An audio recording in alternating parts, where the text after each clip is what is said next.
Now at 10, traveling frustrations across the country with Southwest airline flight cancellations. We're going to hear from some four-staters on their experiences.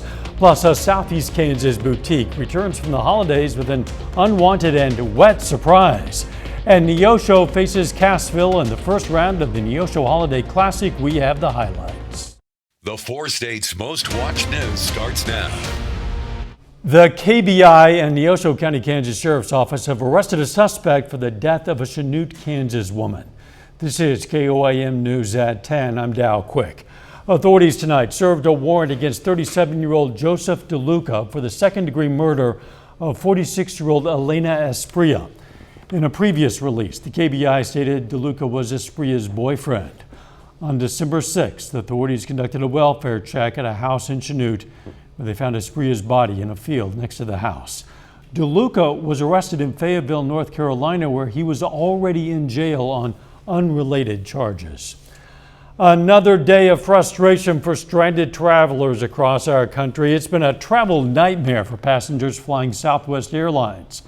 After days of flight cancellations, the airline canceled 2,500 more today and has already scrubbed thousands of flights scheduled for tomorrow, forcing people to find ways home.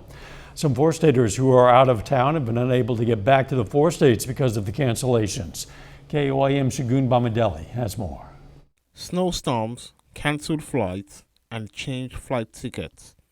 These were some of the problems Yolanda Rooney faced while booking a flight for her husband. To fly on the 23rd at 5:55. I received an email from Southwest on the 22nd at approximately, it was between 8:30 and 9 o'clock at night, the night before. So, and what they had done is they had canceled his flight and then rebooked it for the day after Christmas on the 26th.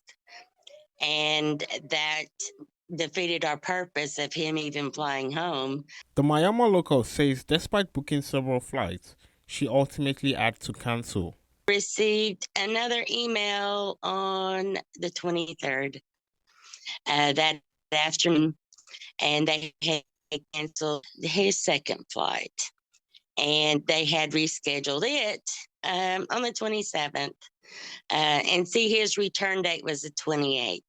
So when I found that out, I went ahead and called him, see what he wanted to do. And he said just to go ahead and cancel the flight totally and just receive our refund. Andre, a team member of KOAM's digital team, is stranded at an airport on the Caribbean Islands and is trying to get back to Missouri. He shares his frustration with communication.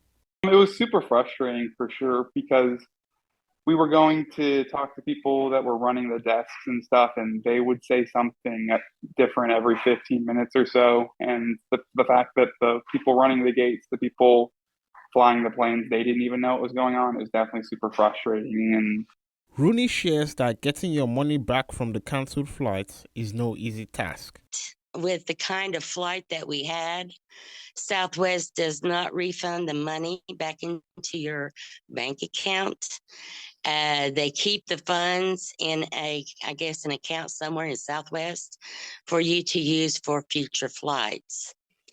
Thing is, I don't know that we want to fly in the future with Southwest because their customer service just isn't there. Reporting in Pittsburgh, Shagun Bamadelli, KOAM News. The airline says it could be next week before they're able to get things back on track. Let's check in with Doug Heddy now for a first look at the weather. Well, it actually turned out to be a mild one today, but super windy. Winds were really howling. We had gusts 40 to 50 miles per hour, but check out our high. 62 started at 41. Normal high is 45 degrees. And the winds are still moving. We still have a wind advisory in effect for a couple more hours, but they're still going to keep going through the night and then really kind of into the daytime hours tomorrow. So we're still seeing winds gusting 30 upwards to 40 miles per hour, maybe just a hair lower than what we saw earlier today. But check this out. The winds keep howling tonight all the way into the daytime hours for us tomorrow. So we'll get some relief from that, but it's going to be about another 24 hours away. Temperatures upper 50s to lower 60s. We're just not going to drop off much as we go through the overnight hours. Southerly winds keeping our temperatures up. We do have some clouds out there, nothing underneath them. We'll talk about when our next chance for rain or snow is here in just a bit. See you then. Winds fanned some fires across southwest Missouri today. Authorities responded to this RV fire in the Easttown neighborhood in Joplin. That fire was near the alley of Central and High Avenue. An electrical line to a house then caught fire and broke loose, causing sparks. The fire was quickly put out. No one was hurt, but firefighters were concerned the wind could spread the fire to neighboring homes. The Carthage Fire Department responded to a mobile home fire, which quickly spread to a grass fire as well. That was at County Lane 173 and Jayhawk Road. No one was injured. The fire was under control in about an hour. The mobile home obviously was a total loss. Just after midnight this morning, Joplin authorities responded to reports of smoke from a house at 1731 South Pennsylvania in the Emerson neighborhood. Neighbors said the house was vacant. The Joplin Fire Department declared the blaze out in about 15 minutes. And then just before 3:30 this morning, a fire rekindled in the house. The Joplin Fire Marshal is investigating the cause. As we thaw out from the winter storm, four-staters can now see the damage caused by freezing pipes. Audacious Boutique in Iola, Kansas is just one of many businesses affected by busted pipes. Around $10,000 worth of merchandise was ruined and the store had to close for a couple of days. The owner, Kelly Sig, is waiting to hear from her insurance company. Going through and everything that's ruined, cataloging it, hanging on to it for insurance purposes till everything's inspected. We haven't got everything, but I mean, I think around $10,000 so far. The owner says the apartment upstairs was vacant and the heat was turned off, which was the cause of the busted pipe in her ceiling. The ban on TikTok now extends to much of Kansas government. Kansas Governor Laura Kelly today signed an executive order banning the use of the social media platform on all state-owned devices for Kansas executive branch agencies, boards, and commissions and their respective employees. The order does not include employees in the Board of Regents, Regents institutions, or certain state offices. The ban is in response to the national security and privacy risks posed by TikTok, whose parent company is Chinese-owned. Oklahoma and several other states had already enacted similar bans. Members of the House of Representatives and their staff will also no longer be able to use TikTok on electronic devices managed by the House. Lawmakers and staff members who have the short-form video app on a House mobile device must uninstall it. Separately, the government is expected to soon ban TikTok from all federal devices. That change is part of legislation included in the $1.7 trillion government funding bill awaiting President Biden's signature. Coming up, the year's biggest national stories. It was a year plagued by gun violence along with extreme weather, including Hurricane Ian, which decimated coastal communities, and one that ended with a big liftoff into space. I'm Cristian Benavides with some of the biggest stories that made headlines in the U.S. this past 2022. Plus, Pope Francis makes an announcement regarding the health of his predecessor, Pope Emeritus Benedict. Pope Francis announced today that his predecessor, Pope Emeritus Benedict, is, quote, very sick and asked for people to pray for him.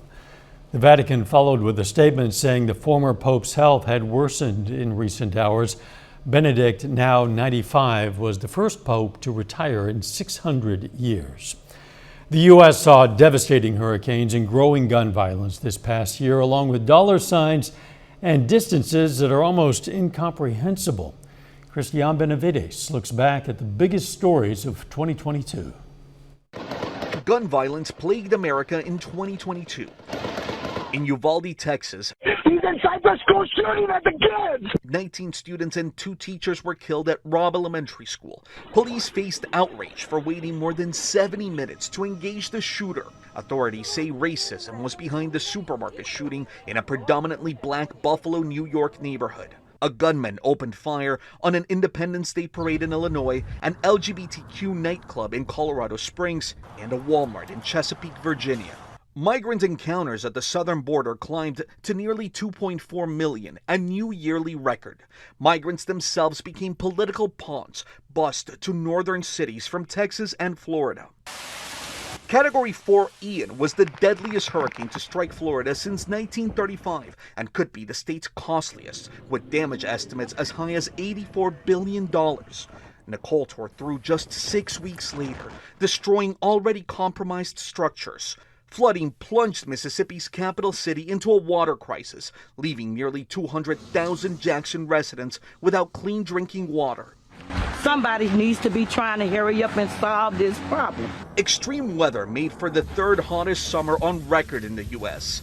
Fires raged in the west, this one in Yosemite National Park, threatening giant sequoia trees, among the oldest in the world. Americans stretched their wallets thin, with inflation reaching a 40-year high. The average national gas price topped $5 a gallon in June. The overturn of Roe v. Wade reignited the abortion debate in every state, with at least 13 banning most procedures and Kansas voters going on the record to protect access. A Florida jury spared convicted Parkland school shooter Nicholas Cruz the death penalty. He'll serve life in prison for killing 14 students and 3 others in 2018. A Connecticut jury ordered conspiracy theorist Alex Jones to pay nearly $1 billion in damages to families of Sandy Hook school shooting victims. Jones repeatedly called the 2012 massacre a hoax. We'll start things off tonight with the number 56. One lucky ticket sold in California scooped up Powerball's biggest jackpot ever, just over $2 billion. Oh my God, these are happy tears, I guess. Tennis phenom Serena Williams indicated the U.S. Open would be her last tournament, but later said she is not retired. The winningest quarterback in football history, Tom Brady, did retire. 40 days later, he changed his mind.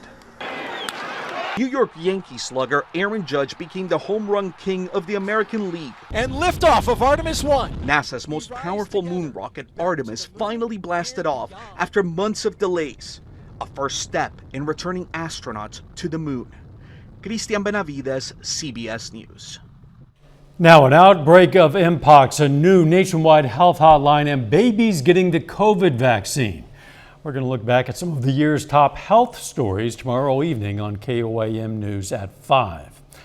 A little bit later, the Neosho Wildcats square off against the Cassville Wildcats in the Neosho Holiday Classic. And the winds continue as we go through the overnight hours tonight into Thursday. We're going to look at that coming up.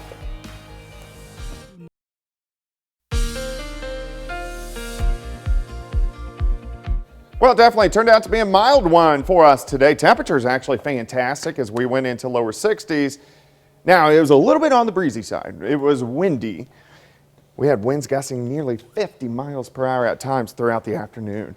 We do have a lot of clouds across the region, but we are dry. Nice shot. Indigo Sky Casino and Resort. Of course, Indigo is just outside of Seneca, Missouri. Check this out. Temperatures right now 20 to 23, 24 degrees warmer than what we were at this time last night. So it's really warmed up. We're going to stay mild again as we go into tomorrow. It's crazy the spread we have seen in temperatures over the past week. All right, look at our highs. Most of us lower 60s. We just really haven't dropped off much. Monette's at 57, 59 at Pineville, Seneca 60, Afton checking in at 62, and then you can head north, Pittsburgh 59, Garnett sitting at about 57. Everybody mid to upper 50s to near 60. It's these southerly winds kind of keeping these temperatures up.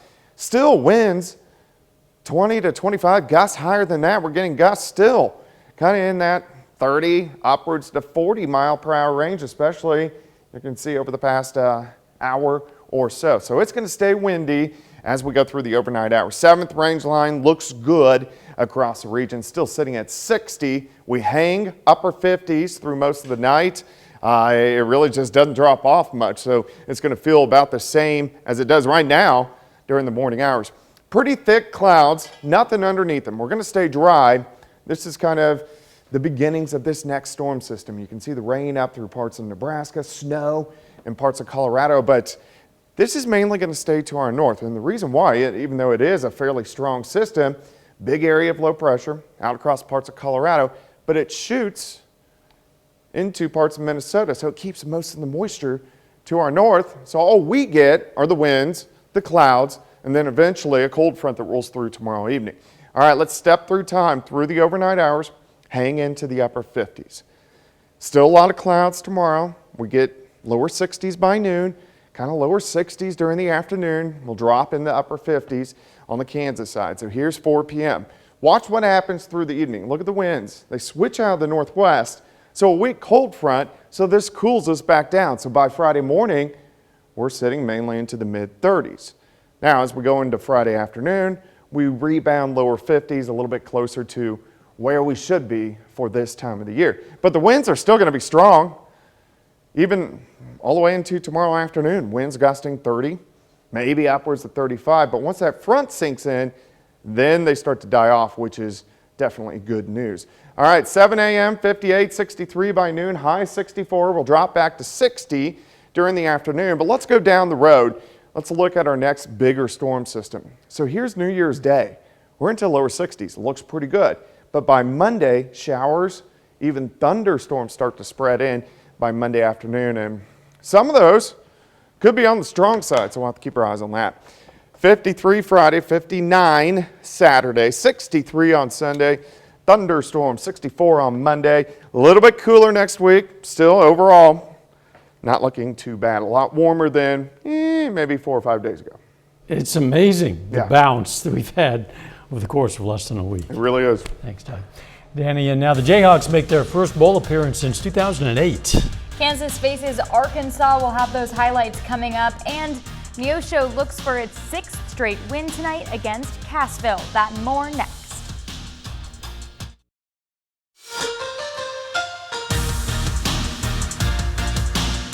The Neosho Wildcats hit the floor against Cassville in the first round of the Neosho Holiday Classic. The Wildcats enter the matchup with a 6-1 record and on a 5-game winning streak. First quarter off the miss, Carter Bosley is there for the putback.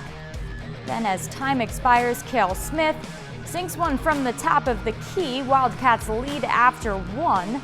Neosho starts to pull away in the second. Isaiah Green finds Carter Fensky. He knocks it down from way deep. Back to Bosley, he scores 11 tonight. Neosho up 38-16 at half. Later, Green goes up and gets his own miss, finishes off the glass. And in the fourth, he weaves through the Cassville defense. Green finishes with a double-double tonight, 13 points and 11 boards. Neosho rolls by Cassville 61-43. The Missouri Tigers are 11-1 to start the season. They host a big one tonight, opening SEC play against the 19th-ranked Kentucky Wildcats. Missouri takes down Kentucky 89-75. Kobe Brown drops a game-high 30 points for the Tigers. The Kansas Jayhawks make their first bowl appearance since 2008 and 13th in program history today. Kansas faces Arkansas in the AutoZone Liberty Bowl. Second quarter here, A.J. Green picks up 20 yards for the touchdown. Arkansas is dominating 31-7, but Kansas starts to come back less than a minute in regulation. Jalen Daniels fires to Luke Grimm for the score. The Jayhawks go for 2 and get it. They erase a 25-point deficit to force overtime. Later, Kansas needs the 2-point conversion to stay alive. Daniels finds Jared Casey. He breaks the plane. Triple overtime now. Arkansas converts. But this time, Kansas doesn't have an answer. The Jayhawks fall in a heartbreaker 55-53. That's a look at sports. We're back after this. Take some time now to honor a local veteran. Daniel Sherman served in the U.S. Army in 1965 and 1966. With roots in Overland Park, Kansas, and Joplin, he was awarded a Purple Heart. And we are proud to salute Private First Class Daniel Sherman, a four-state hero. A special event today at Bass Pro Shops, which hosted Christmas dinner for active military personnel from Missouri's Fort Leonard Wood. Noah Tucker reports on the tradition and what it means for those who serve. Everyone wants to spend the holidays with family. For me, Christmas means family, love, and care. But for those who serve us, that's not always possible. This is not the first Christmas that I have not been able to spend with my family. I travel a lot as well. But this is the first Christmas that we weren't able to FaceTime as a family together. Corrali Charles is of Haitian descent, first-generation citizen to the U.S., now going through basic training at Fort Leonard Wood, unable to spend the holidays with her family. She was one of nearly 200 troops at Bass Pro on Wednesday to be given a true holiday meal, ham and turkey included. Doesn't matter how hard or how easy it may be to put on an event like this for our folks, but whatever we can do to make them feel special, because we get to do what we do every day because of folks like that, and that's really near and dear to our hearts. After their meal, troops were able to tour Bass Pro Shops and the wonders of wildlife, many of them saying seeing support like this means more during the holiday season. A tradition for the Springfield mainstay, it's right in line with Bass Pro's continued support of servicemen and women. It is in direct path of what we do. If we didn't do something like this, we wouldn't be doing what we should be doing, and really what everybody should be doing in order to give back and thank those that allow us to, again, do what we do. Actually really warms my heart. It actually makes us feel very welcome and very appreciated. Basic training is, can be a little rough sometimes, and to know that people really appreciate you and care about your holiday and your well-being is really nice to actually experience. A nice way to honor all those service members who do so much for all of us. Absolutely. Going to be warmer and kind of wet for a while. Yeah, and the wind's kind of sticking around. And once again, tonight into tomorrow, they'll start to back down a little bit tomorrow evening, which is good. 53, a little bit cooler on Friday. The holiday weekend, what a switch from Christmas weekend. 59 and 63, some thunderstorms on Monday. Final sports note. Neosho tops Cassville tonight, so they're headed to the Neosho Classic semifinals tomorrow afternoon. So those are some Wildcats defeating some other Wildcats. Yes, tonight. exactly. Thanks for joining us. Morning show starts at 5 a.m. Let's make it a great tomorrow.